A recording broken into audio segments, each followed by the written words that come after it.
Yeah, Ishita, do you have any suggestions on how we should go about this? I know everyone does have something or the other that does form part of their collection.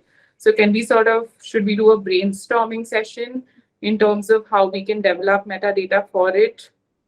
Or Um, if we could all just open an Excel sheet and try it. I mean that, yeah, so that we can exactly. see that and then brainstorm. Yeah, Does that seem better? Because we have seen enough examples. So if yeah, everyone can open Excel sheet or Google Excel, whichever you feel comfortable with, because this will be in your own systems that we will see it from. yeah. We could take about 20 minutes to quickly see maybe one or two different types of. Has a question. So we could look at one or two at least different types of archival items that you might have. Let's say photograph and audio recordings, or letters and coins or engravings. How would you make those two Excel sheets? And when you start identifying the different columns, right, Yeah, yeah. so what are the kind of questions that are coming up? You could put those down as well, but also do this to see what kind of entry making happens. I'm right now calling it entry making, That's as fine. technical as it gets, which will help us understand what's going on in your mind in terms of questions. Because I think this whole question of how are you seeing your archive also sort of can get addressed or more confusing, whichever way, through this Excel making exercise. And in that process, we'll know more about structuring. Does that sound fair, Deepthi? Yes, yes, yes. That's perfect. Yeah. Yes, Shwetal. Sorry, we'll hear you and then we'll all break for exercise. No, I understand. I kind of, it got answered by what you said, but I was just wondering, do I take an example and do it? Yes, those who Or already have so? your content, it would be ideal to use your content. So if in your drive, if you have made folders, main photographs, side photographs, I don't know, however you have called them, footage, AN footage, raw footage, use those folders to actually make these sheets and see what starts coming out. So those who have content should start with those, but those who don't, I mean, I know few of you are still figuring out the content. It would be still nice to speculate, because you know what your project is now going to start yielding when you are able to, right, Sony? So if you were out there, it either there'll be oral histories or there'll be shorter interviews, or you have another category and you might get, let's say, written scripts from them. So do these three different types or mediums become sheets for you? Yeah. Sorry, Ishita, I couldn't attend the past 10-15 minutes. So is there any instruction that I Yeah, have we to just follow said now? that the kind of sheets that we were seeing, right, which were Yeah. medium specific, we Yes. try and make it for your projects now. So this is exercise time. We take up to now 12:25, and we all come back and show. So maybe do a quick show in 5 minutes to see what comes on Excel sheet for each one of us for our own Okay. projects. Where do we access that? No, in our own sheets, because this will be very difficult for a common sheet to happen. So I'm suggesting in your own computer, start an Excel sheet, or in Google Docs, whichever, I mean, Google Excel. Yeah, with a sample from your own collection, sort of draw out the fields that you would assign to them to create a catalog. But we'll reconnect at 12:25 either ways. So, Barna, you'll see the sheet that I'm showing right now. This was a sheet that we had created for someone's collection of engravings. Okay. So, for example, we had stuff like the accession number, the number of pieces, an old number which would have been assigned at some point in time to that item, because that was the case in this collection. But there's always some sort of annotation here and there that we do put down. Artist of the particular engraving is something that we did document, the title of the engraving. Then we also documented the material or the technique. So whether it was a print colored on paper, aqua tint on paper, all of those things were identified for that particular engraving. The date. In this case, because they were acquisitions, we also went into year of purchase, provenance, etc.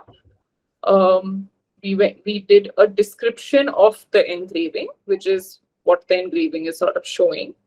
The inscription on the engraving a lot of times, and this also sort of is true of the coins that you may have, for example, right? Anything that you can see that is inscribed on the particular coin. okay, the category, now this category, like I was telling them, was defined based on what we'd like for it to be on the website. So we identified that, okay, once you sort of view your collection as a whole, you identify what categories apply to it. And then you sort of, I was also showing another sheet where it was by media.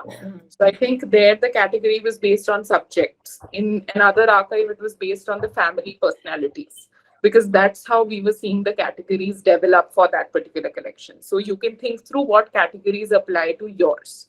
Um, right? And then we have the basic details of location, condition, whether it's mounted or not, a low-res image if possible, and the image number. Um, in the case of coins, for example, we would be documenting whether it is which dynasty it is from, who was the ruler of the dynasty, what mint is it from. All of those get sort of developed for a coin collection because that applies to a coin's history, right? So based on this, I think quickly, if you can view the collection you have and you can view it from the point of view of the varied types of things that you have, what would you assign? Because I think what we're trying to also see is the questions that come to you while you are doing this activity and how we can answer those. Okay. Great. Okay. Yeah, if I have to mention where the image is kept, what do I say in that case?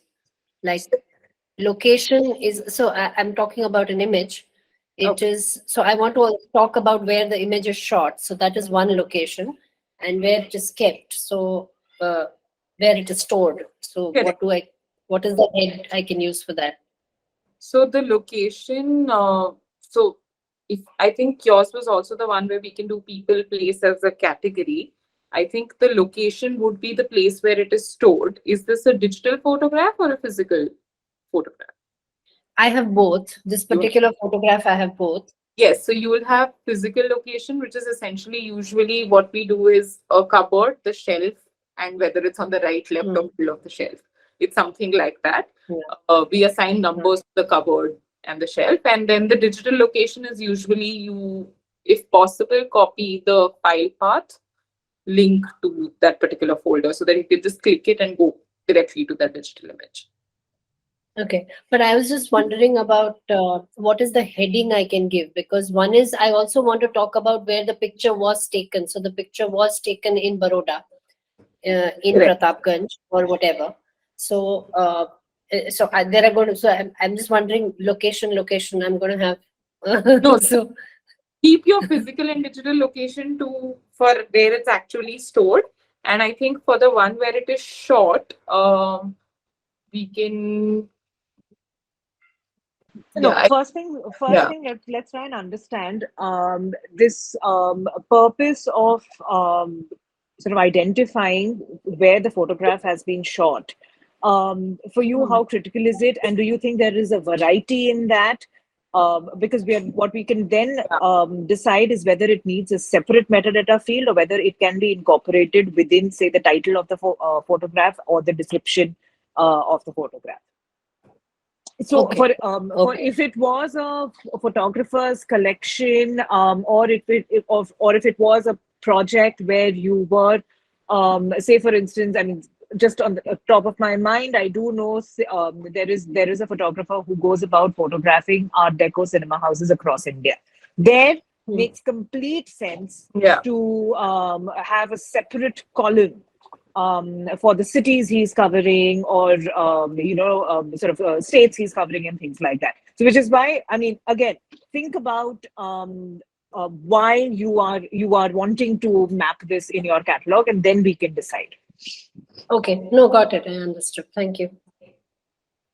Yeah, I'm done with the exercise. So I guess others are muted anyway. So just add a quick comment and a question. So I'll just do that so that we can save time.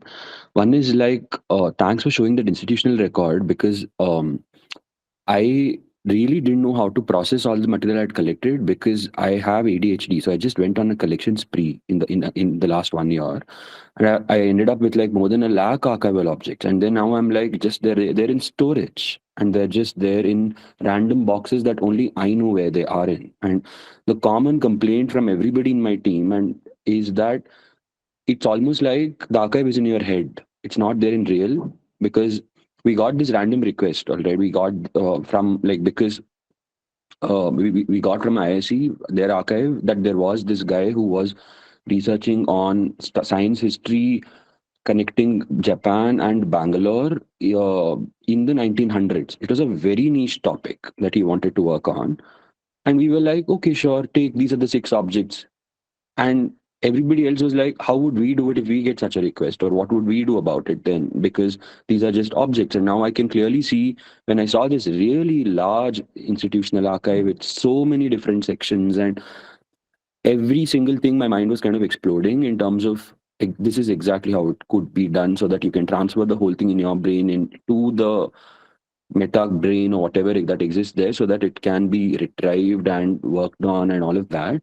So this is kind of really exciting for because nobody else in my team is comes from history background because we also are a tech startup, but they're all interested. So I can see how this whole process itself can be a very nice thing for everyone to be involved in and develop it over the next year or something. So that was Sure. great. Like, yeah. Yeah. Yeah. And also And I this think activity really considering pushed me to start you're working. yeah, considering you guys are a tech startup, I think you can do some cool things once your data is also all in place. Right. Yeah. So that was great. And also, this activity itself made me finally start on that because I wouldn't otherwise do it. So and as I did it, I really enjoyed it. So thanks for that. Yeah. No, actually, just following that, a lot of people, for example, have come to us saying that, oh, can we just put all our material on a software? Now, I think it's very important to understand that before the software even comes into play, you need an Excel sheet that maps all your data in your collection, because what are you going to migrate onto that software and how are you going to develop it if you don't know what fields are assigned to your collection?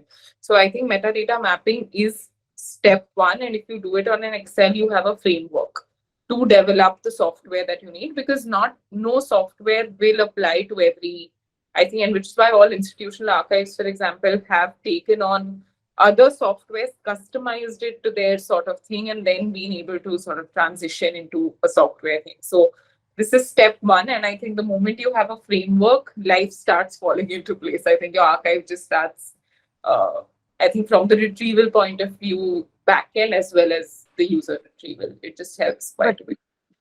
Until you create that framework and to decide, the various layers of the framework, that's where a lot of the, curatorial decisions have to be taken. What goes in, what is left behind, where is room for what's the, you first need to understand the variety in your collection so that you're able to develop the framework. So we spend, in all our projects, we spend a lot of time on this diagnosis phase where we're not just understanding what the collection has, also understanding how the client or the institution or the family wants to use that material, and leave scope for sort of research annotations also within the catalog.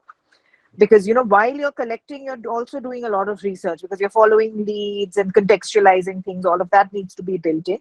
Once you have a handle on that, it's only then that you can actually get down to metadata fields and glossary and developing formulas that will suit your community or institution or whatever. So it has to be done in a very, very step by step way. And in fact, if I might pitch in on behalf of the developers whom we have worked with, they also find this very useful. Yeah. And the analogy that we have usually used is that one is, yes, diagnostic is a perfect word that Sangamitra used. The other version we call it is it's like a blueprint.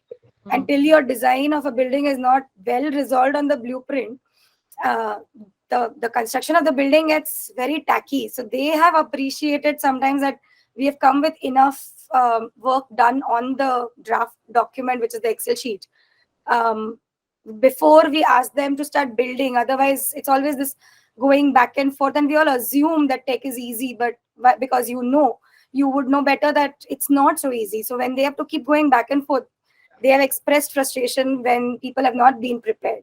So they do appreciate, even if that process involves the tech team.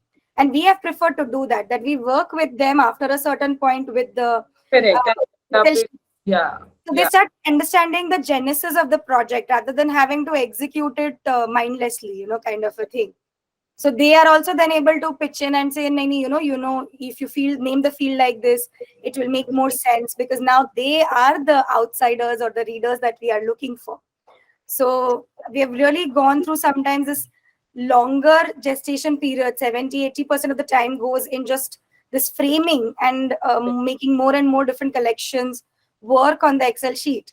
And then we've seen that the digital platform or the customization of it is definitely much faster and shorter time in terms of execution.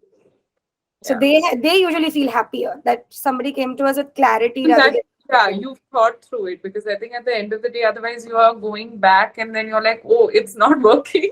Can we redevelop it? And it's obviously going to be frustrating. It's yeah. and they explain that this is why we bill by hours or man hours because you don't realize it's not that simple. We're sitting until 2 or 3 in the night redoing the whole thing. The code and yeah. Yeah, the coding. That is when they tell us that tech looks easy, it is not, and we're like, okay. I hope we all answered, Shinidhi, your question in different ways. Yeah. Thank you so much. Also, another thing with this legal thing was that what I came across was as long as it's not 100 years old, then you could pretty much like own and sell or whatever. Is that true? Like only after it crosses 100 is when the it becomes more complex.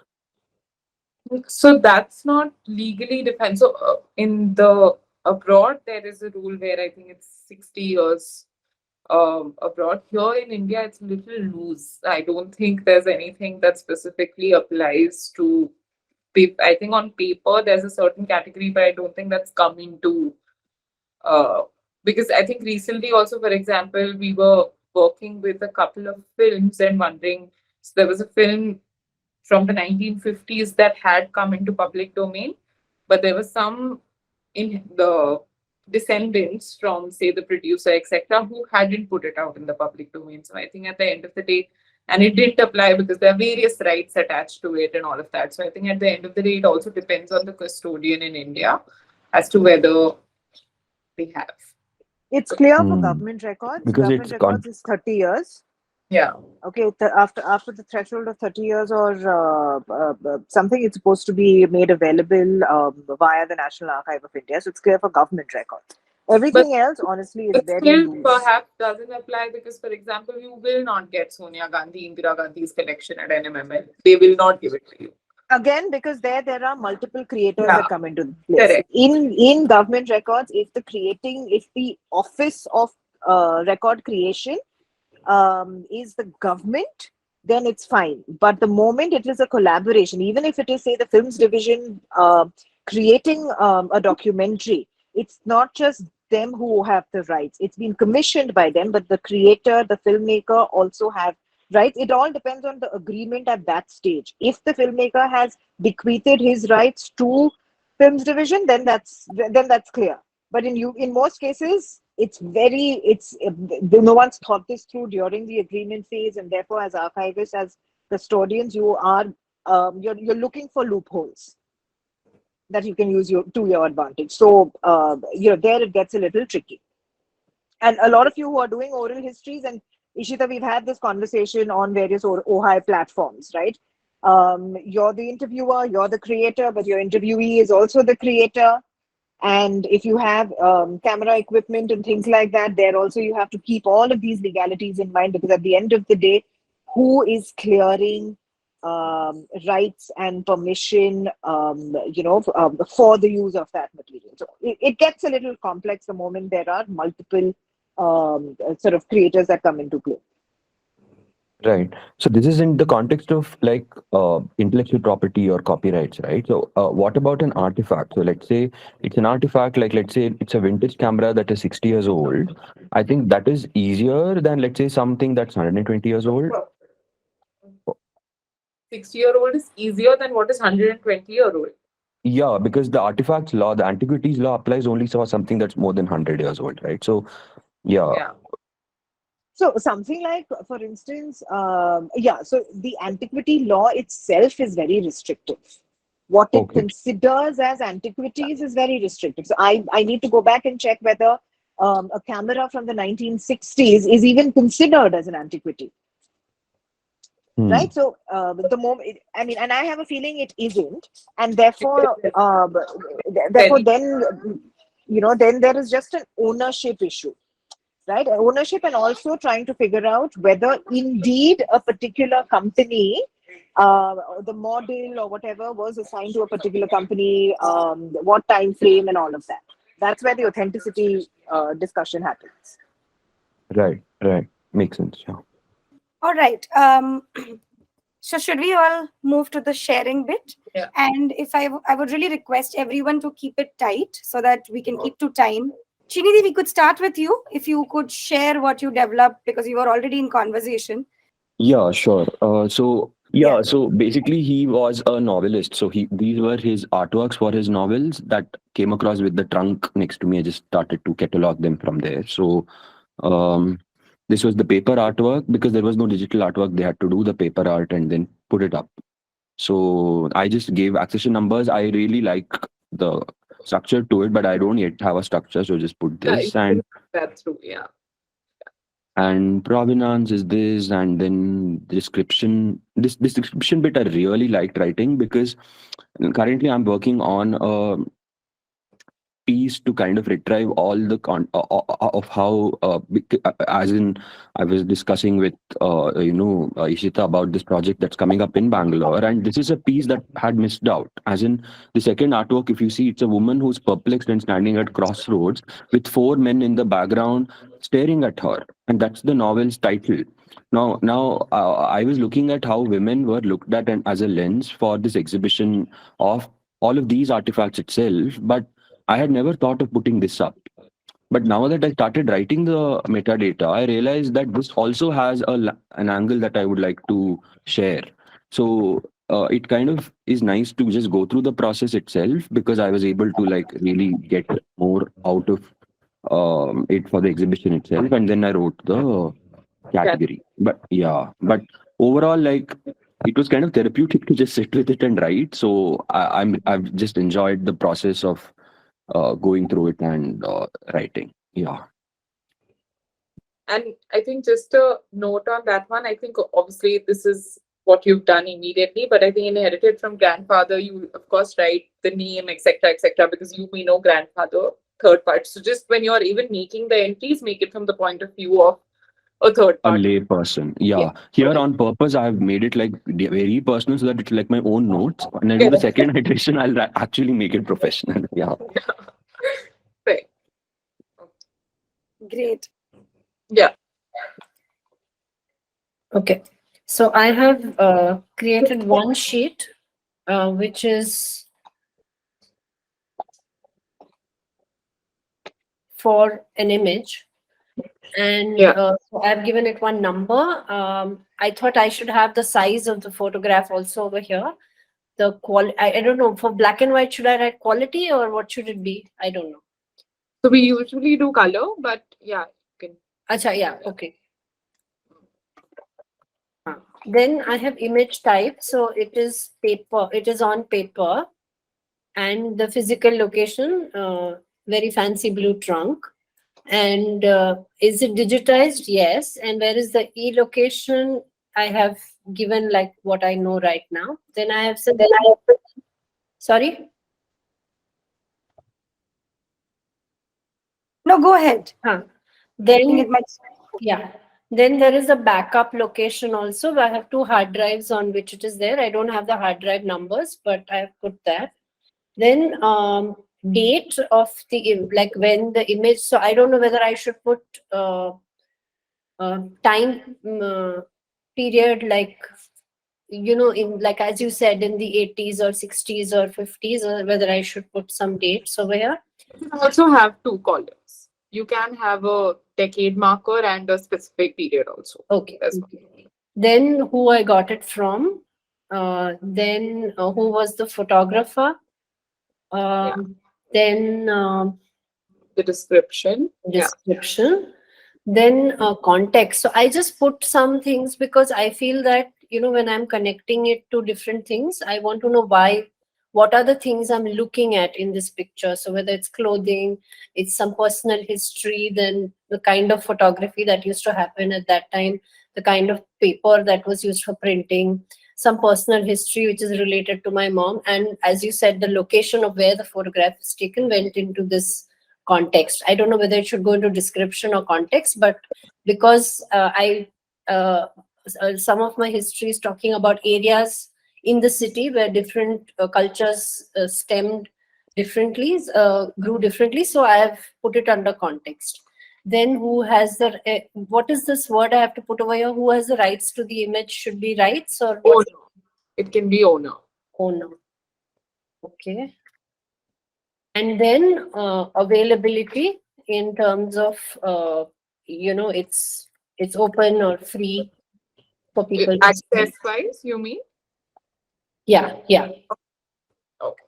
So right now it's not, but it is a kind Yeah. of content You'd that like I for can it keep to it be. open. Yeah. Yeah. Okay. Yeah. Understood. And I Can you also take us through the number formation? You said, what did you think of when you were making the accession number?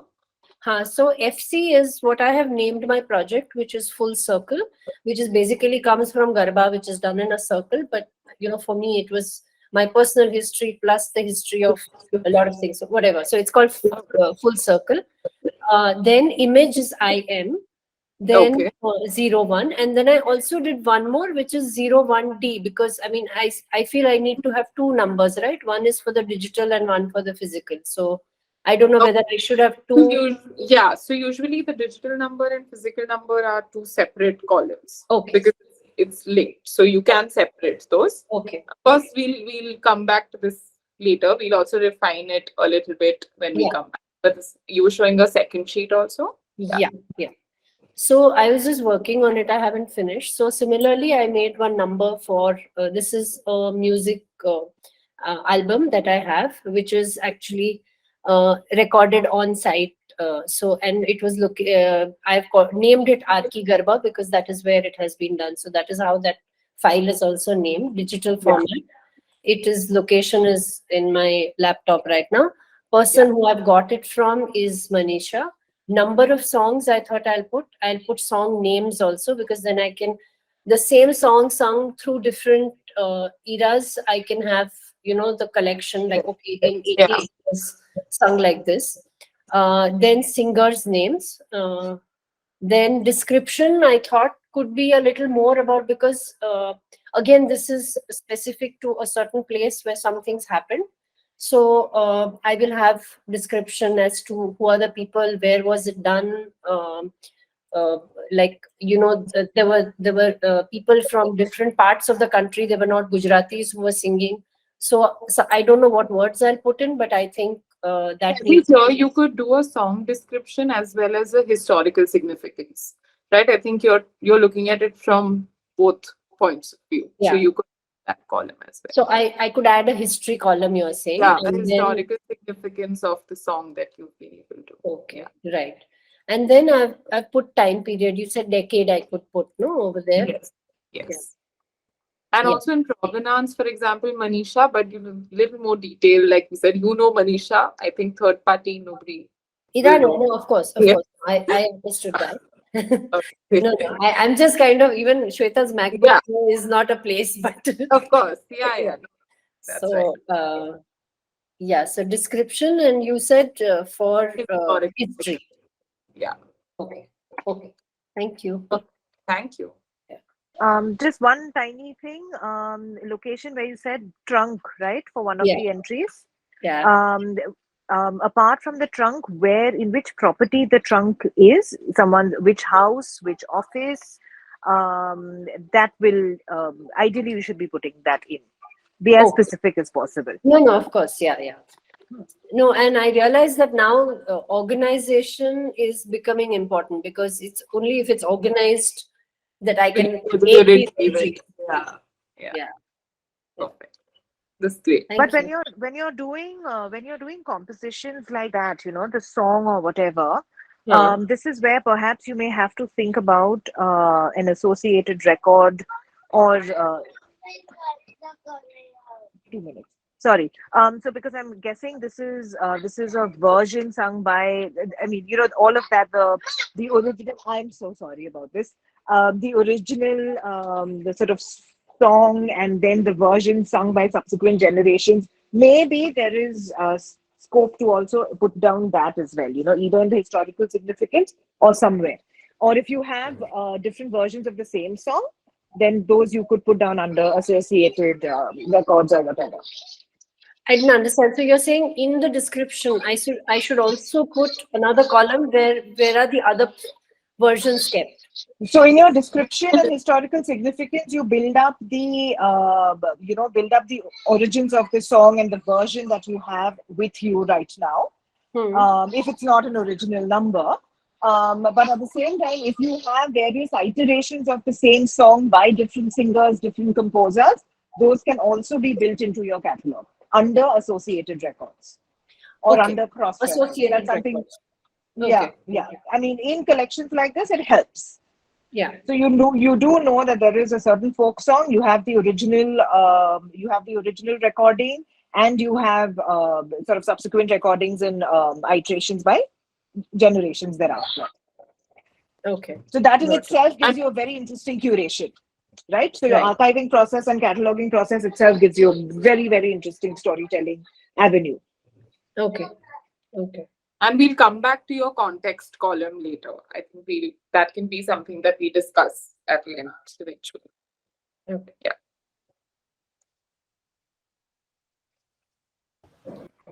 Okay, I'm going to screen share for Aparna.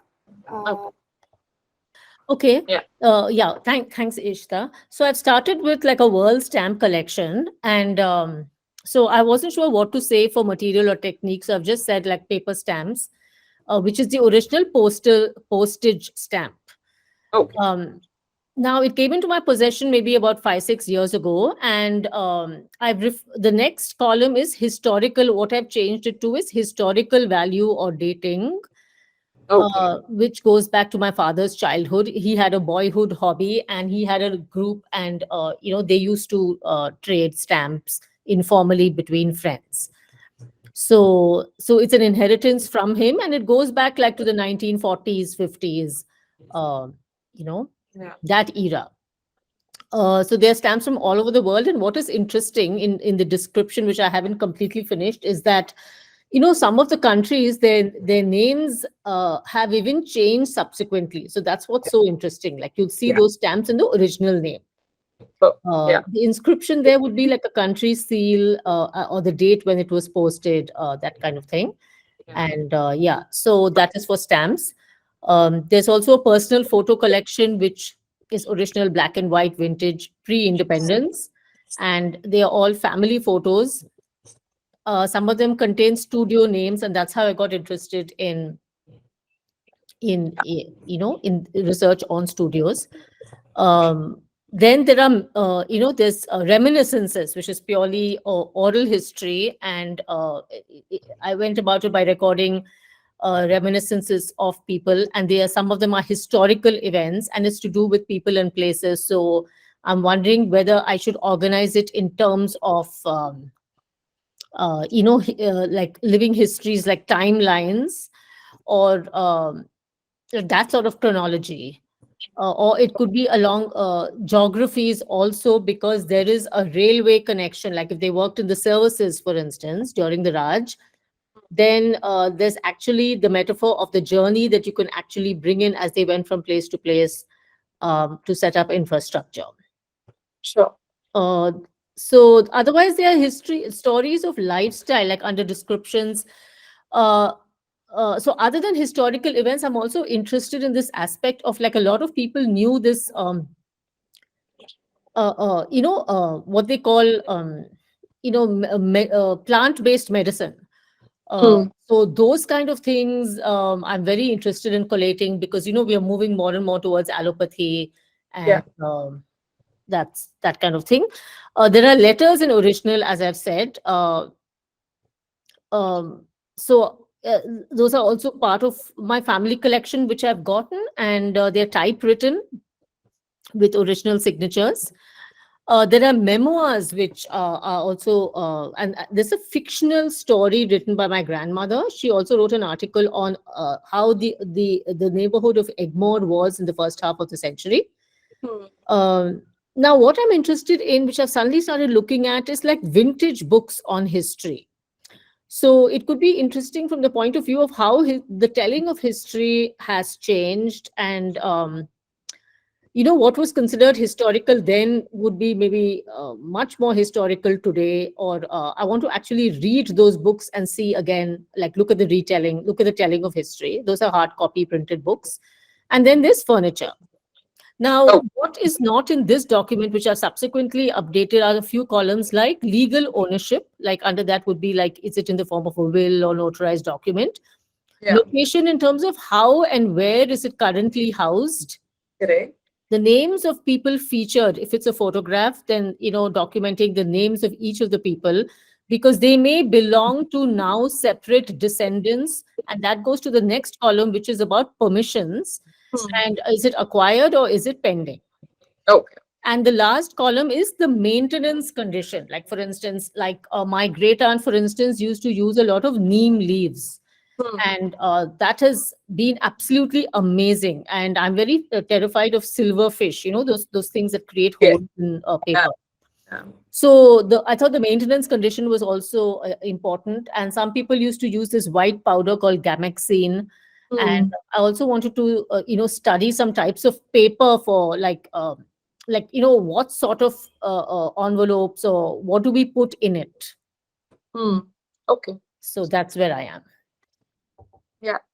I think so far what you have is collections. So I know you'll build this on further as well to sort of make it so all of these will become separate collections of your catalog, the Yes. ones that you have listed over here. Hmm. And I think the themes, etc., will a lot of that you are thinking will get built in with the theme categories as well as your keywords. Yeah. Just for example, the few things that you mentioned can easily go into keyword. Hmm. The plant-based medicine, for example, it can be a keyword you assign because the item may have more things to tell as well. So you Yeah. can encapsulate that in the columns such as keywords and themes. Hmm. Don't necessarily curate your catalog based on uh, that because that will keep changing and Yeah. evolving. So it can be a column there, Hmm. but necessarily order it in a sense because it will not get maintained like that anyway. Yes. I was thinking of creating a blog, where it's easy to sort Yeah. of compartmentalize and Yes.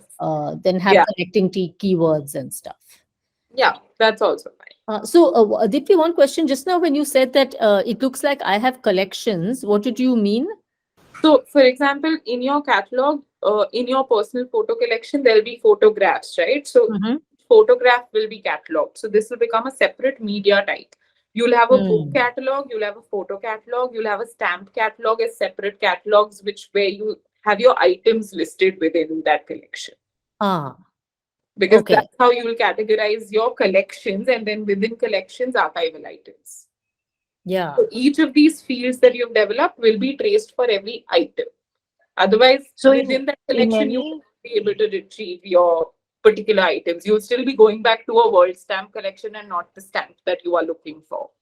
Hmm. So, So in any archive, you have multiple levels of cataloging that happens. You Okay. have an accession level cataloging, you have a collection level cataloging, and you have an item level cataloging. And then sometimes going further, especially when you are you're working towards an exhibition or a film or whatever, you have object catalog or Hmm. object histories. So you have 4 or 5, depending on the strength of your archive, depending on your enthusiasm level and how detailed you want it. You can pick and choose, either of these catalogs. I, for instance, know that there was a corporate archive with enough bandwidth and budget, but they chose to only do a collection level. They chose to do a lot chart and a collection level catalog because they did not want the team to spend so much time Hmm. in cataloging. All right, that is, which means you get 5 albums from somebody, It goes into a lot chart that so and so on such and such date gave you 5 albums of and you broadly identify the subject and things like that, but you don't get into listing each album. You don't get into giving the date range for each album or noting down the condition of each album. Likewise, you don't get into identifying and putting descriptions for every photograph in the album. But the moment, and then you have to also decide at some point, why and when do you need to go into item description. And this happens in a lot of collections. You will suddenly get a bag full of loose photographs from somebody.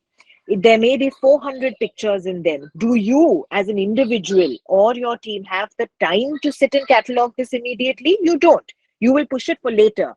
So at this stage, you do a lot chart, or you do an accession level catalog. Identify the fact that 400 pictures have come in from so and so person. These are the broad themes covered, and take it up for item based cataloging at a later stage whenever you have the bandwidth.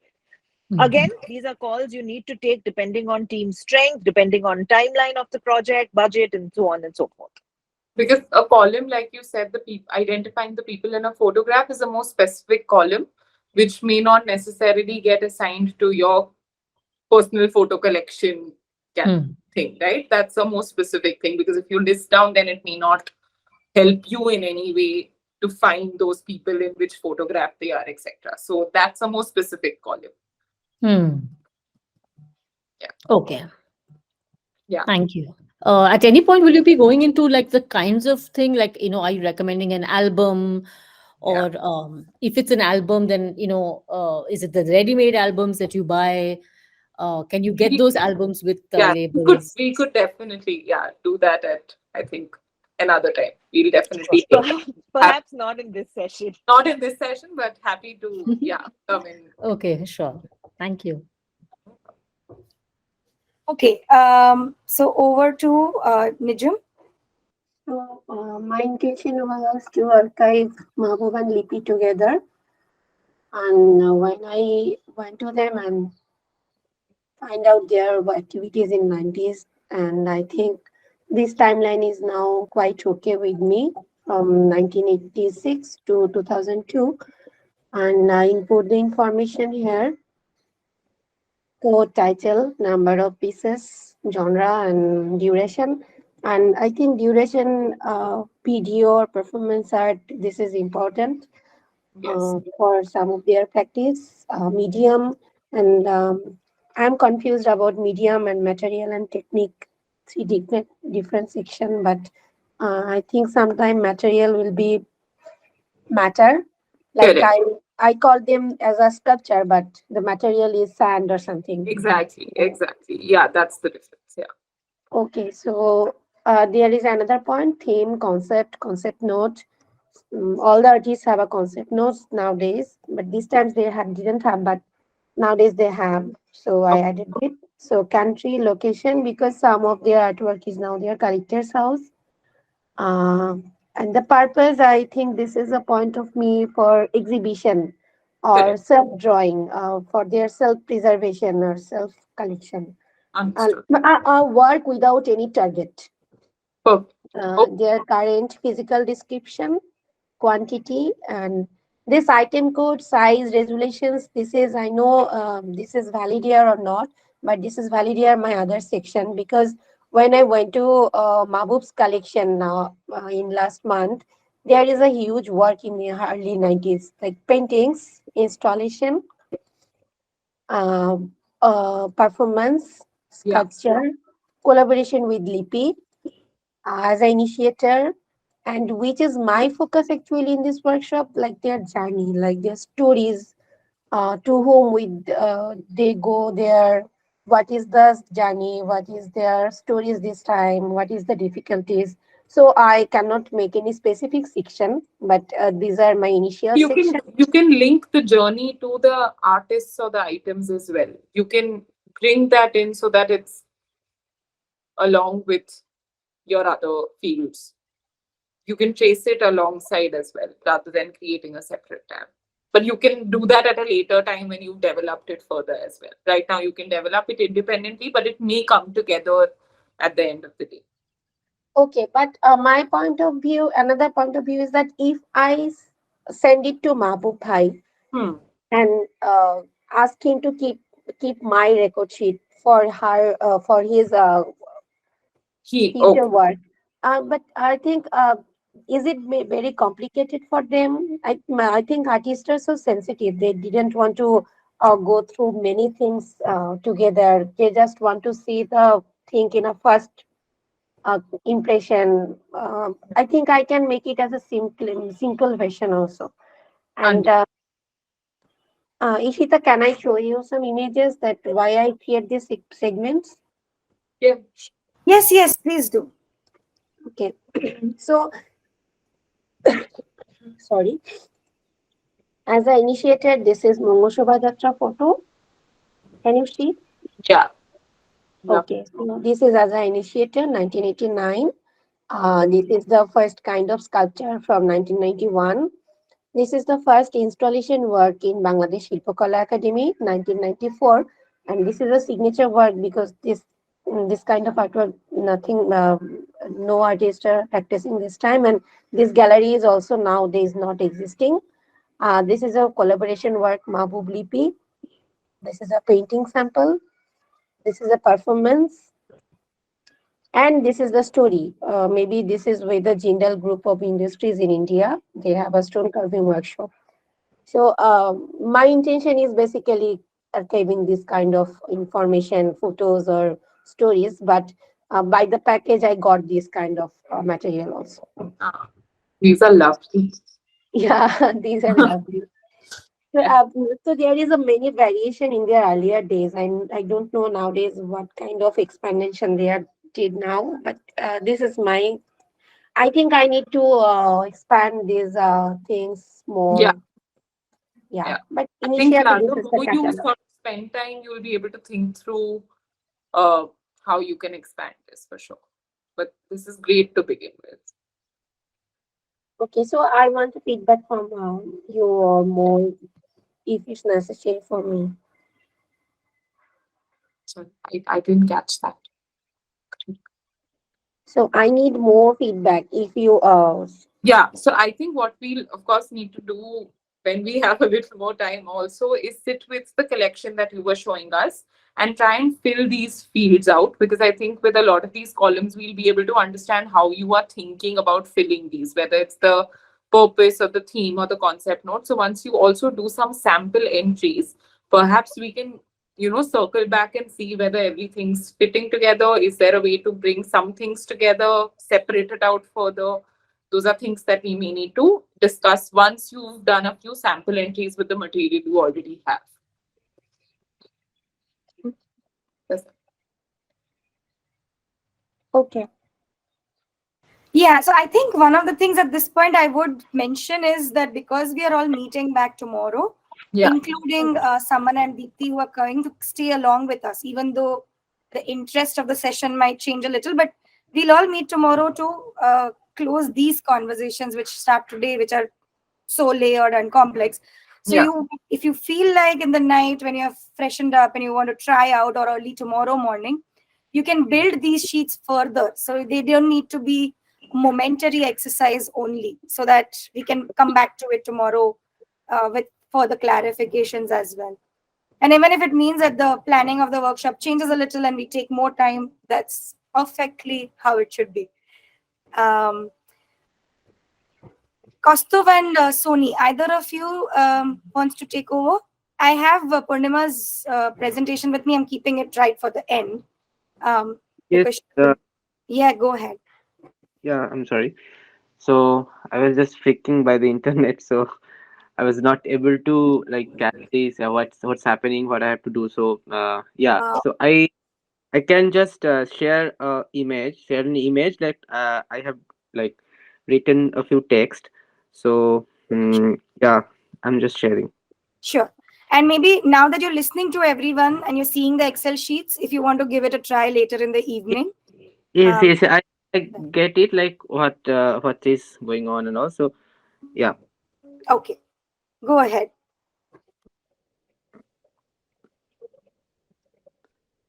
So I You have to zoom in as much as possible.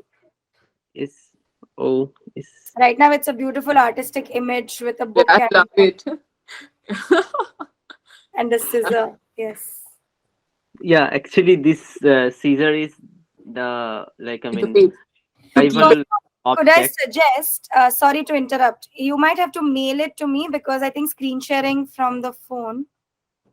Yeah, No, I I think think it still Yes, continues to remain late. very small Yeah. in both the landscape and the No, portrait. now it's proper now. I Is think it? it zoomed in and it was proper. Just zoom in a little bit, Costa. Okay. If you are able yes. to read, I'm not Ah, able to read on this side. Ah, okay. it's better. Yeah. So yeah. Now I can just speak. So I have just located two objects Okay. because yeah, I have lot of objects, but I'm just thinking about two objects and the associated stories, because in my practice stories are really really important.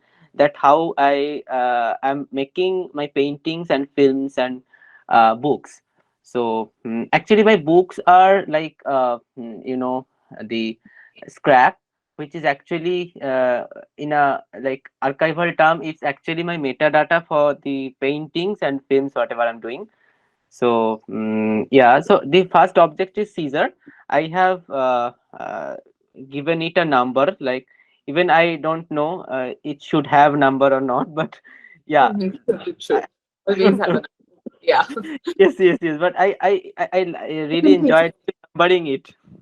So and the kind of thinking, how could I make it a bit detailed in the sense of numbering or something like that. So Caesar, Yeah. I numbered it like one, and the M and F means from where I collected, I mean through my family journey, like M means like from my maternal ancestry, and f f means like my maternal, from my maternal ancestry's paternal legacy.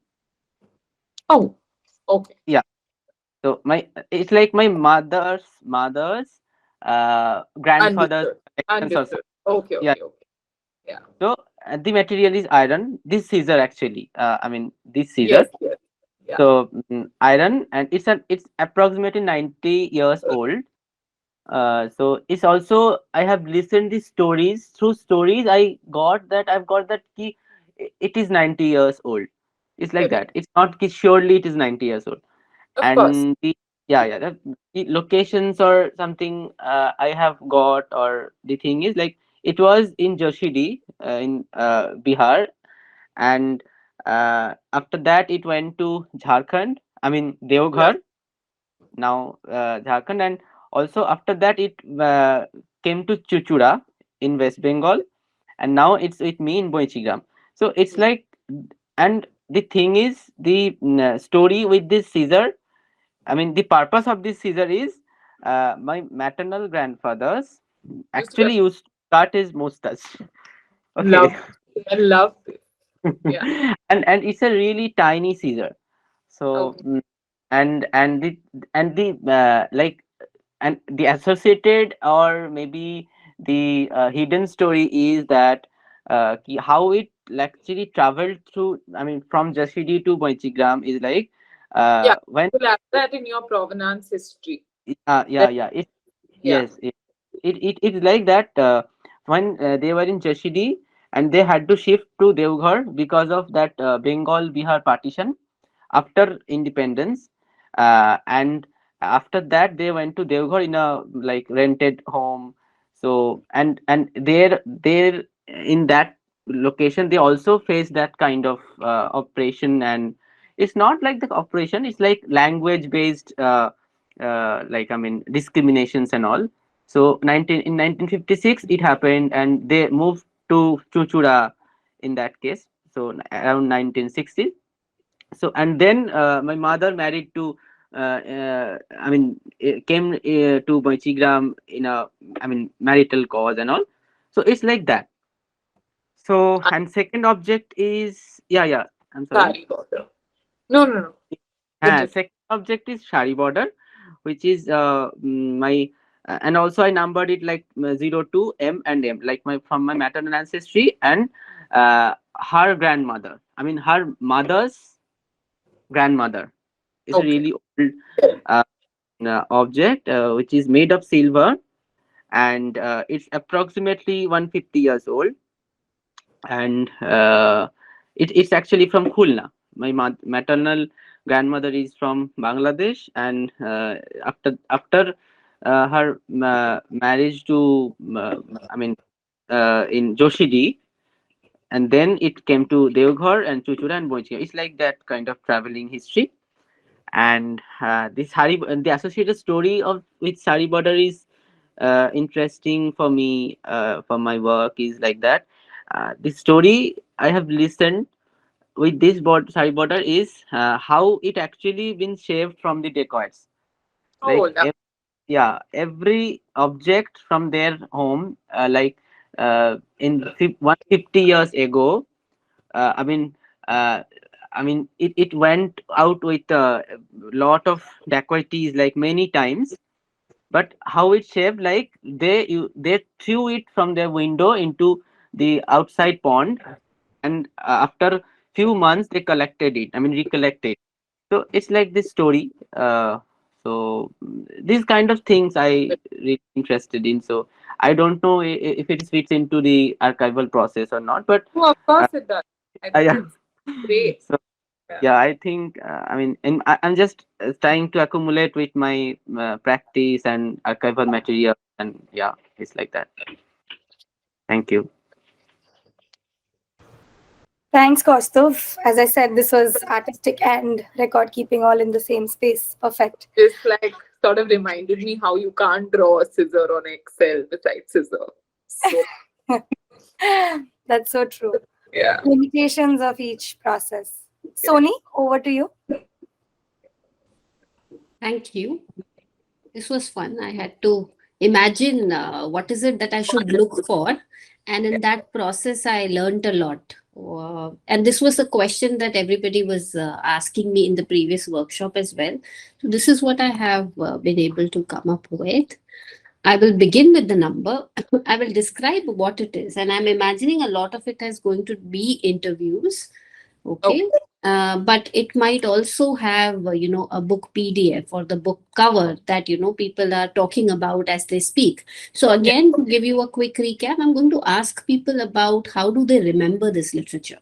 Literature. Okay, Correct. what are the different things that they remember as good works, something that has stayed with them in these 75 years. I mean, it could be pre-partition also. Yeah. I'm going to look at who is the interviewee and Correct. what's the type, because as of now, I've thought of four kinds of people that I should approach: people who are scholars, teachers, readers, authors, and librarians themselves. And they are going to also overlap. I mean, if you are an author, of course, you're going to be a reader as well, but there is a very good chance that I'll put you in, author. Yeah. Uh, and then this is my main takeaway. What are the books and works that they are mentioning? What are the texts that they are mentioning? It could be a poem also. So, what is Correct. the text that this particular person is mentioning? And this is of key significance to me. Who is the author of that text? Where was it published? What's the genre? What is the theme of Hmm. that particular work? Because this is what is going to help me map the repetitions and actually not even repetitions vis-a-vis each other. Where do these things stand?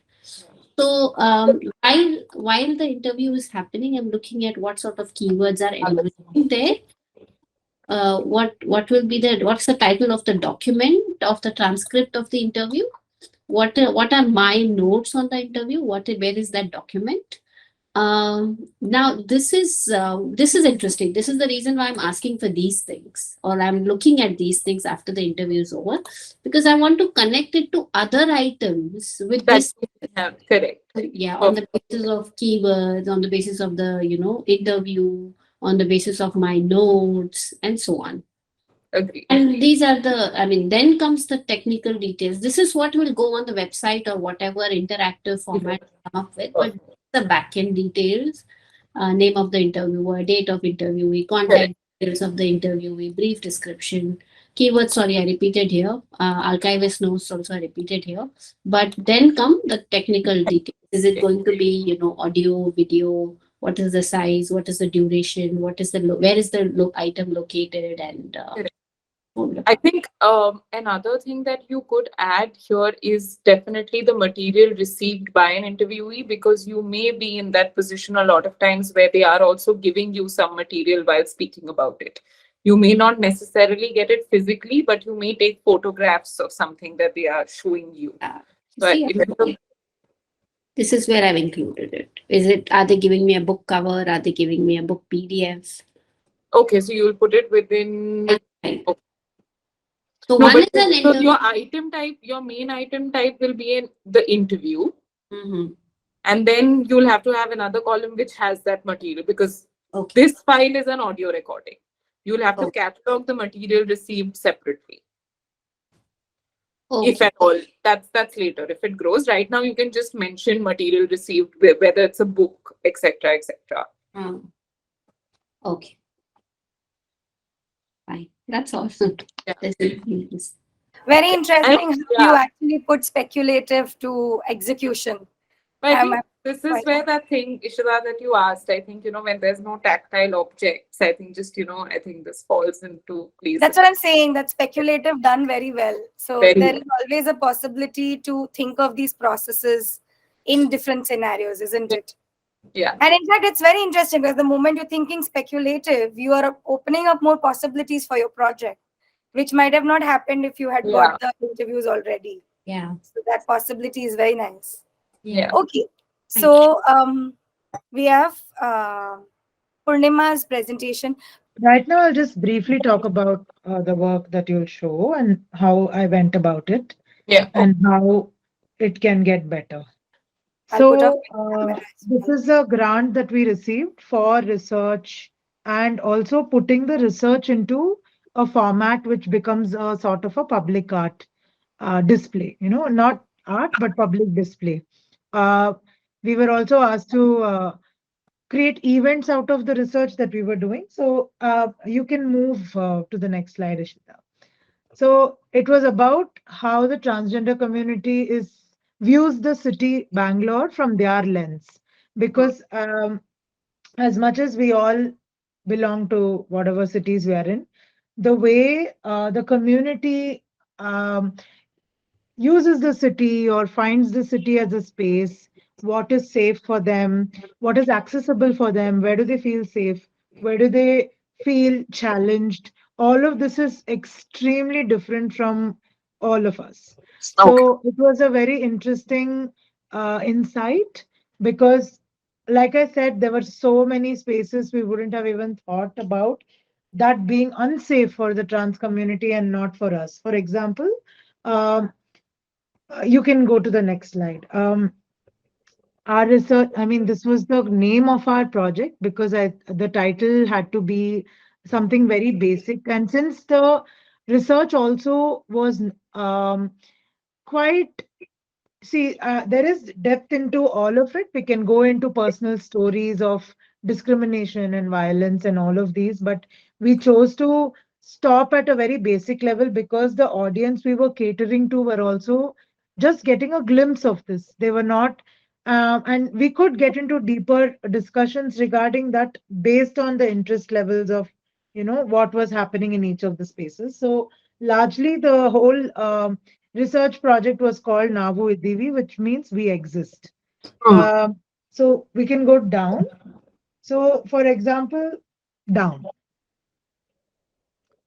So we explored, firstly, spaces where transgender people are treated as goddesses, and also the same space in the night, they are not treated.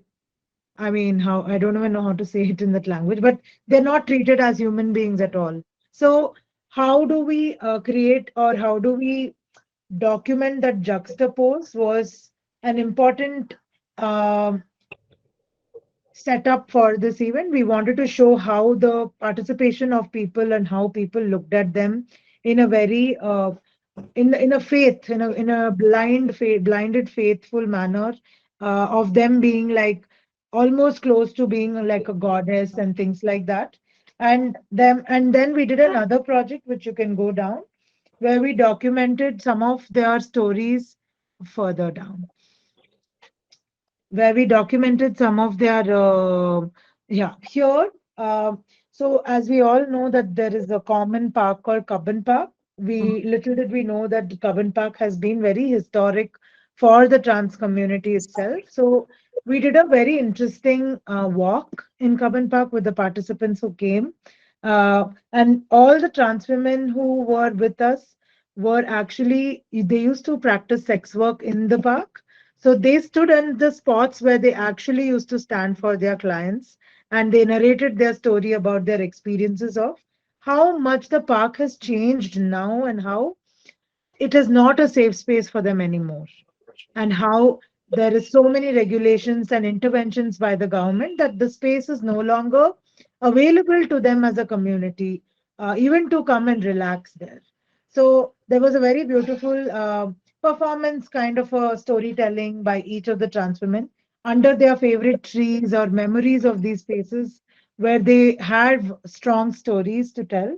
And all of this was documented, audio and video, but that's it. They're all just lying in one folder, and I don't know what to do with it, or I don't know what to do about it and how to document it further.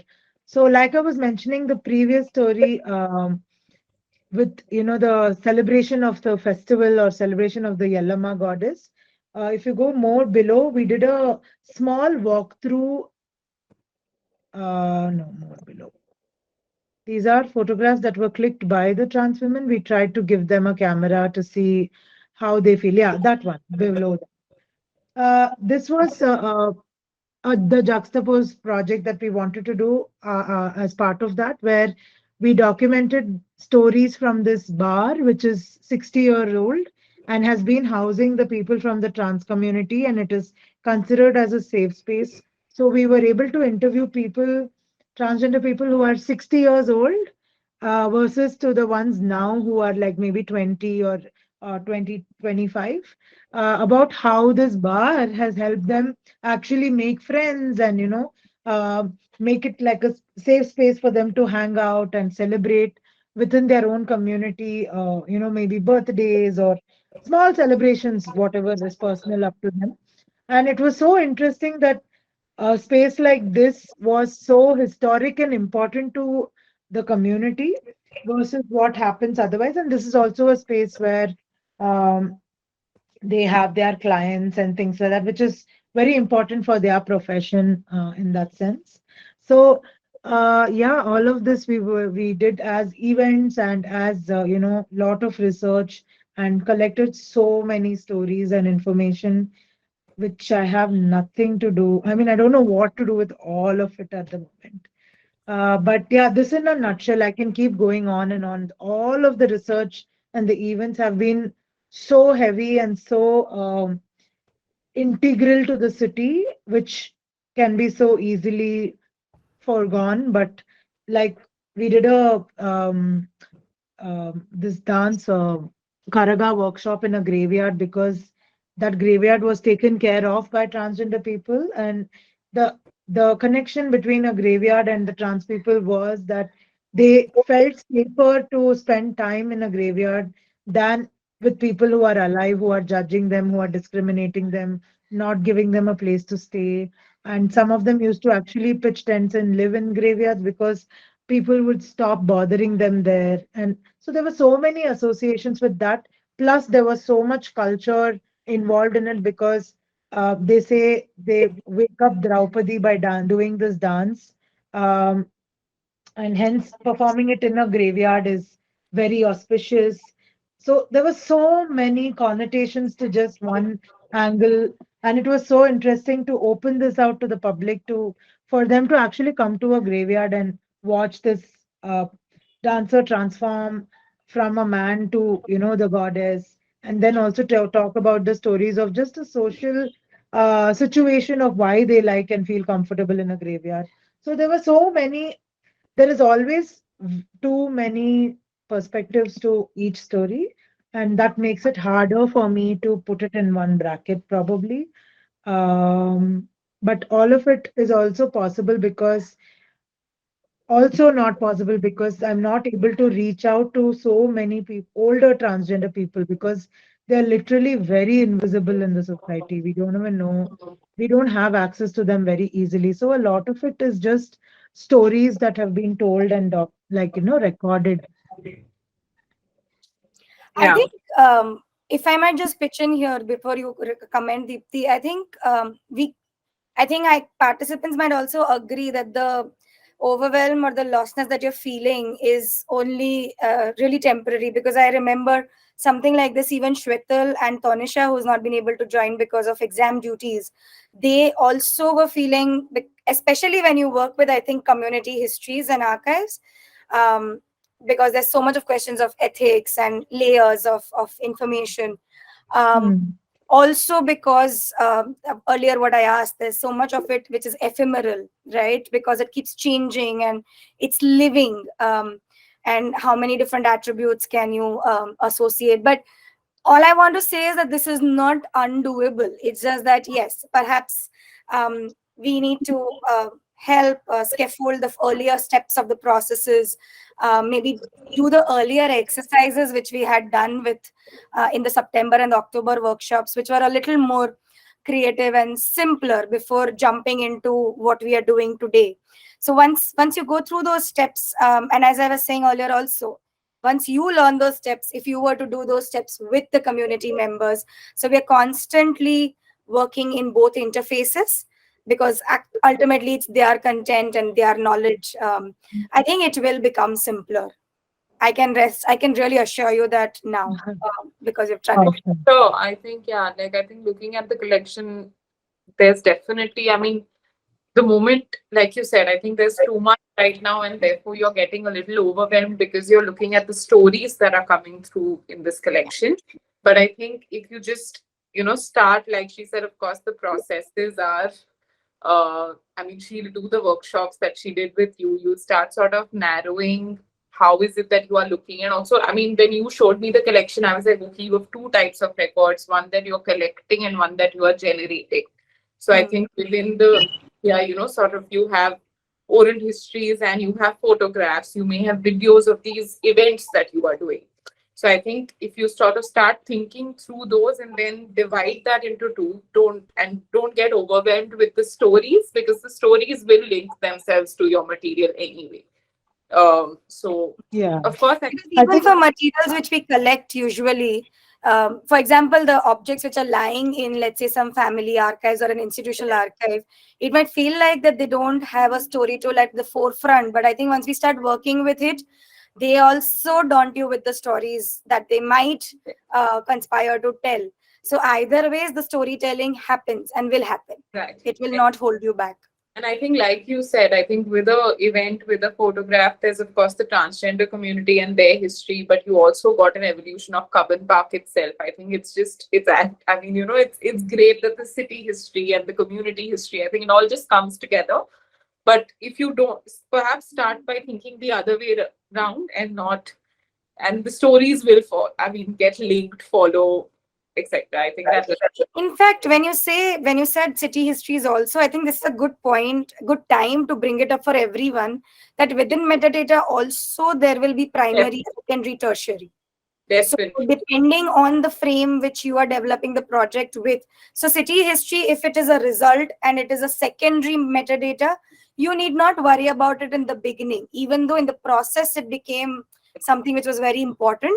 But because for the project, let's say the community's presence and visibility is more important, we would That comes, yeah. together agree that, okay, metadata of the community history becomes primary data through which people search this archive, and city histories or economics or the politics is all something that is secondary and layered. So we can always break it down, is what I'm trying to say, so that it's not very long and very big to deal with. Yeah. And but at the same time, I think while that's great, and I think that's something that everyone should follow, because you all are intaking information, it's great to slot it wherever you find the Feel space to like, slot yes, it. yeah. Because I think let the information not get lost, and definitely bucket it wherever. If it's not fitting in anywhere, which is why we have the additional notes, archivist notes column, just put it down there. Put the information all down into your Excel sheet, and then the Excel sheet can evolve, but definitely capture the information and keep it somewhere or the other before it's lost. Before we listen to Srinidhi, do you want to respond, Purnima? Because we don't want you to only take in, which will be too much. Anything that you want to tell us on what we're right now saying? I think I'll be able to understand it better after seeing the material that I've missed. Okay. Because I think what I'm unable to do is make PowerPoint. Sorry, can you say that again? Yeah, Last what bit? I'm not able to do is probably keep up with that PowerPoint because of the overwhelming, fact that I have so many things, and maybe when I see the structure, I'll be able to incorporate it. Yeah. Yes, yes, definitely. I have also, I mean, while we didn't want you to not participate, once we got into the thick of it in an hour, I was very aware that you will be feeling that we put you somewhere. Oh, she got disconnected. We'll be putting her somewhere in a very deep end of the pool Yeah. without having learned floating also. Yeah. Perhaps. Yeah.